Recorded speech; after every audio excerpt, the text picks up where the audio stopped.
What in the world am I looking at? The sunset looked like it's from Breath of the Wild, don't it? But hey, this is a game that I've been waiting for a long time. Okay, it's been talked about for about a year, maybe even longer, but I've been waiting for it. I haven't been excited about a game in a while. I mean, there's plenty of games out there to play, but for a turn-based strategy game, this is the one that I've been waiting for.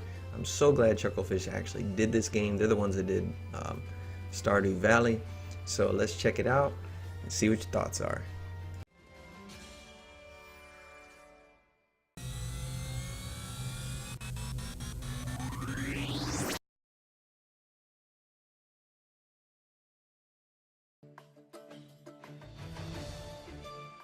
So let's just jump right into it. This game has single player, multiplayer. It's got, custom content. Just dive into options and see what they got. So the cool thing about this game, you can select the different kind of languages. Anything from English to Japanese to French to Portuguese to Français, whatever you like. You can change the combat animation. This is a pretty cool feature. Show the grid, that really helps. I would absolutely turn that on. Automatically end your turn, health display, and some zoom when you got it in handheld mode. Go ahead and tap the R button. Let's look at sound. So you can change it from speakers, or if you have headphones, that's another option, or mono. I don't know why you'd ever want to use mono. Master volume, of course, if you want to change that. Music, if you don't like the music, you can turn it down a little bit. I like 30%. You can also change the sound effects if you're really into the sword clinging. And of course the voice volumes of the actors. Accessibility, they went out of their way. They even cover colorblind mode and rumble. So let's get back to the extras. Check this out. You got the gallery. You can check out all of the development art of the game. This is actually pretty cool. I like that they did that. It's a nice touch.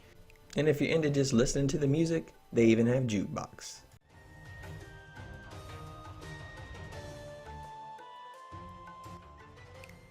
Alright, enough of that. Let's dive into the heart of the game, Codex. This is where you learn everything about the game, including the commanders, units, terrain, lore, rules, you name it, you got it. So here, these are all the commanders that you get to pick. So if you're playing other people online, or if you're playing against a computer, or just locally, you can choose which commander you want. Each commander actually has different, attributes, different skill sets. Heck, you can even pick a dog. How can you beat that, right? And Valder's one of them. He's pretty cool. He's actually the king of the undead, so they have all kinds of different characters though. Just find the one that suits your styles, that suits your, play style, and go for it.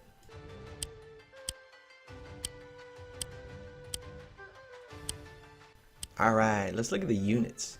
There are so many different kinds of units. Have you guys ever played Military Madness, or the original Herzog's Y, or Command and Conquer, or even if you're a StarCraft fan, you'll appreciate this. The number of units are pretty impressive, and the number of units actually change, and the types of units change depending on which king that you pick, or commander. So there's all kinds. There's air units, there's the giant, the golem, I love him. There's trebuchets, there's ballistas, there's barge, so there's navy units, land units, air units, and they all have their different advantages and disadvantages. Terrains are also pretty cool, like I said, like Military Madness. It depends on what you're attacking. If you're attacking someone in a forest and you're out in the open plains, your defense suffers while their defense is increased. So they take into account all of this. It's got a huge depth, of play, of defense and offense and strategy. I really, really like that they did that. So the lores, there's all kinds of different lands that you can, play, different maps, and of course there's tons of rules, objectives and movements. How do you actually attack and counterattack? But before this video gets too long, let's check out some other cool features. Very few games actually take advantage of the fact that you can make your own maps. You can create and you can share. Okay, now that is just awesome. This is like Mario Maker, but for strategy games. Let's check out multiplayer. They allow you to play both locally and online up to 4 people. Love it. Thank you, Chucklefish. I'm going to show you the single player. We'll do a campaign, but they also have puzzle, and they have arcade, which is pretty cool. You get to pick your commander over there as well. So you start off with an overhead map. You have different objectives and different areas that you have to be able to defeat, so that you can learn how to play. So in each of these scenarios, there's a story. You get a little bit of learning about the characters, which I like. There's actually a bit of building for the storylines behind each character, their lands, their relationships, how they act and who they are.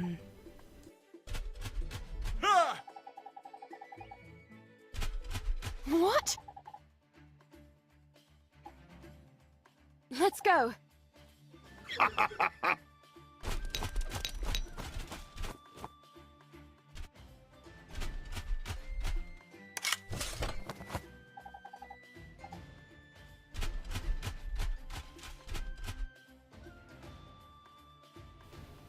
So regardless of which one that you play, whether it's arcade or puzzle, it doesn't really matter. They're all set up the same overview map and same similar objectives where you need to defeat all the enemies on the screen or take over a certain objective. So it's a pretty, simple controls. You hover over your unit, select the unit, and then you select where you want them to go. And you tell them either to wait or attack. So we're going to move this guy up into the trees. That's going to give me a better defense. So let's get up there and kick some butt. So we're going to get in the trees. We're going to take out these undead.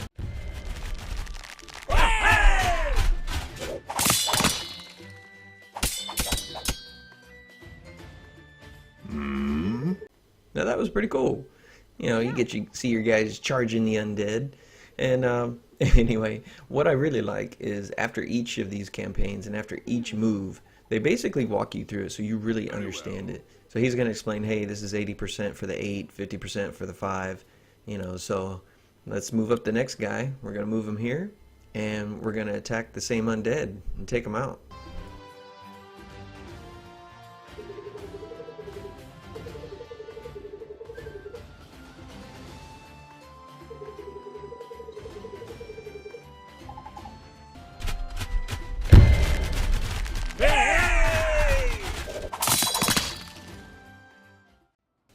I'm telling you, it's more addictive than mobile games. As soon as I started playing this, I just got instantly hooked. This game has a severely high level of replay, okay? It's a lot of fun, and just being able to, stupid controller, low battery, whatever. But just being able to control the units, take your time, you can be drinking a coffee, it's kind of like a board game. Many hours of fun are going to be used up on this game, guys. So I'm going to dive back into it. I'm going to show you the pikemen real quick and show you just how bad they are. Watch this.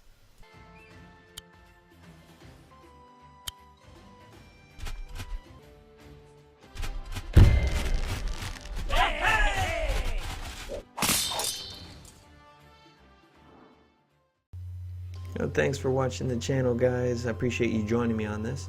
Don't forget to hit the like button and subscribe. Help us out.